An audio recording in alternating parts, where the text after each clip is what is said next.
I'm Aaron Kramer, and I'm a sculptor. When I was very young, Thursday night was the night trash came out, and so I would get on my skateboard and ride the neighborhoods and try to find as much cool stuff as possible, and I could identify the best trash bin out there. And from an early age, I realized that it was a great resource, and there's nothing better than free. And so that flash forward to now, and still to this day, if I find 100 of something that's free, it's a great motivator.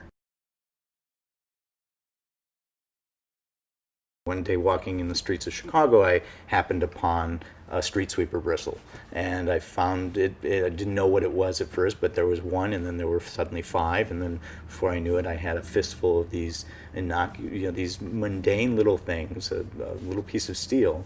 But then I started weaving them, and before I knew it, I kind of had a bit of a career on my hands. Now I took those some of those initial objects I made, and I had my first exhibition at a craft show, American Craft Council show in Baltimore, and I created a whole wholesale line of objects. And before I knew it, I had a really successful crafts-based business on my hands. I actually have found a place that rebristles old brooms for municipalities, and I take what is scrap to them and I transform it into what I make. But it doesn't end there. I also weave things out of recycled hardwoods. And the hardwoods, I go to this one particular hardwood distributor who every week has a dumpster filled with scraps and end cuts. And I consider it to be interrupting the waste stream.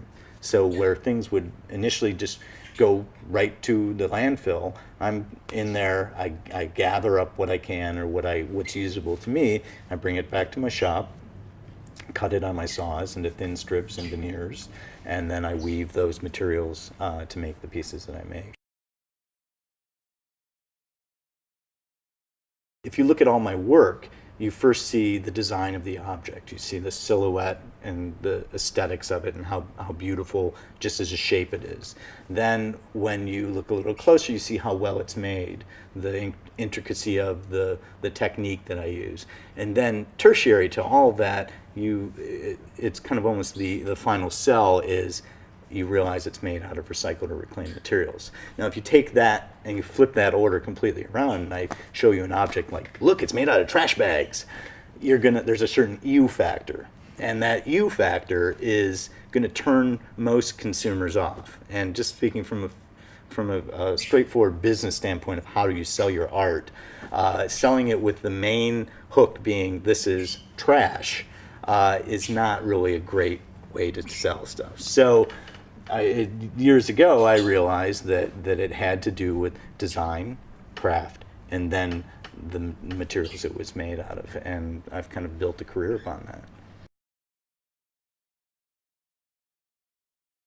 The pricing of the objects that I make when I started a wholesale crafts business was based on what will the market bear, and based on can I get paid, and then also building an audience. And it's always easier to raise your prices than it is to lower your prices. When you lower your prices, there's this feeling of like, well, they're in trouble and there's something must be wrong. But so early on, it was kind of based on what the market would bear, and what I felt was how much value I imbued in the object, and a lot of that had to do with the craft of it, how well it was made, how almost fetishistically intense that object was. Self-motivation is a hard thing no matter what, and I think having a love for what I do helps, because the secret is that I actually do this and I really enjoy it, and I love coming to my studio every day, and I've created an environment here in my studio that I want to come all the time. I put the kids to bed and I come after work and I work till midnight, and it's because I love being in this space. My working idea was that my website was just purely a portfolio online. It was a way to expand my audience, but let people who wanted to find out more about my work to go and see more of the work. Now I feel there's a certain viral component to it that kicks in, and it may not be the initial thing that causes somebody to call me and say, I've got a project in mind, but it's a building thing. And the more kind of digital venues I get my work out there, the more beneficial it is for myself.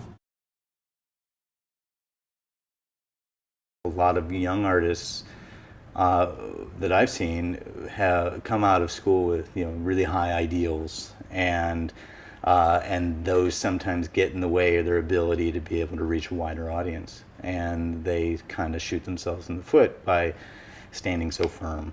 And I love the energy of young artists. I love seeing people who are really really true to their convictions, but life is compromises all the way along. And certainly if you choose not to compromise, you can work at Starbucks and have a career making stuff on your own, but never really find a wider audience unless you're discovered. But I think that to be a successful artist, you really have to try to get it out there, and that means maybe making some choices. Do you like that?